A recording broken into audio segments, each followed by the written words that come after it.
আমরা যদি ঐক্যবদ্ধ হই, এই সমস্ত তাগুতি শক্তি যারা শয়তানের শক্তির উপর নির্ভরশীল, তাদেরকে আল্লাহর শক্তিতে যারা বিশ্বাসী কখনোই ভয় পেতে পারে না। ঈমানের মতো তাকে রাখার মতো সামর্থ্য আমার নাই, এটা ঠিক, কিন্তু সেজন্য সেই দেশে তার নিরাপত্তা নিয়ে বসবাস করতে পারি সেই ব্যবস্থা করার মতো হিম্মত আমাদের থাকতে হবে। আমি পুশিন ঠেকাইলাম, তাকে নির্যাতনের মুখে ঠেলে দিলাম, হিন্দুত্ববাদীদের আগ্রাসনের মুখে ঠেলে দিলাম, তাহলে কাল হাসরের ময়দানে আল্লাহর নবীর সামনে আমি আপনি কিভাবে দাঁড়াবো? আল্লাহ নবীর একজন উম্মত সেখানে হিন্দুত্ববাদীদের আক্রান্তের জুলুমের শিকার হচ্ছে, আর আমি আপনি এখানে পুশকিন ঠেকানোর জন্য প্রস্তুতি নিচ্ছি, এটা তো হবে না। শুধু পুশকিন ঠেকাইলে হবে না, সেখানে তাদের অধিকার প্রতিষ্ঠা করবার জন্য যা করার আন্তর্জাতিকভাবে সমস্ত নবীন করতে হবে। প্রয়োজনে দেশকে, এই দেশের আন্তর্জাতিক সম্পর্ককে তুরস্কের সাথে, ইরানের সাথে উন্নয়ন করে দেশের সামরিক অবস্থা উন্নতি করতে হবে।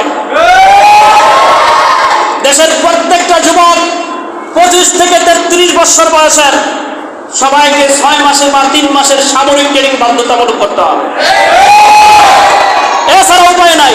সুশীলগিরি করে এদের পা চাইটা শান্তিতে বসবাস করা যাবে না, কারণ আল্লাহ নিজে বলে দিয়েছেন, ওয়ালান তারদা আনকাল ইয়াহুদু ওয়ালান নাসারা হাত্তা তাত্তাবিআ মিল্লাতাহুম।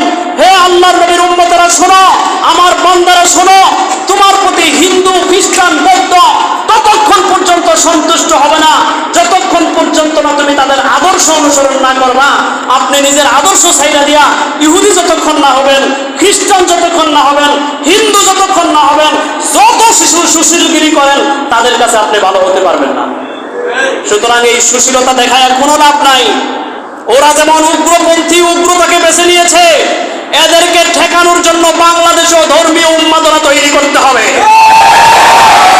এদেরকে ঠেকাবার জন্য জাতীয়তাবাদী দিয়ে ঠেকানো সম্ভব না, ধর্ম নিরপেক্ষতা দিয়ে ঠেকানো সম্ভব না। তারা ওপেনলি, যারা সংসদ নির্বাচিত হয়েছে, পার্লামেন্ট মেম্বার হয়েছে, ওপেনলি মুসলমানদেরকে জিহাদি উগ্রবাদী হিসাবে তারা আখ্যা দিচ্ছে। কাউকে বাস বিচার করছে না যে মনে হয় কওমিরা জিহাদি, আলিয়ারা উগ্রবাদী, তাবলিগীরা ভালো, এরকম কোনো বাস বিচার নাই। কথা ক্লিয়ার, সরাসরি বলতেছে মুসলমানরা জিহাদি উগ্রবাদী।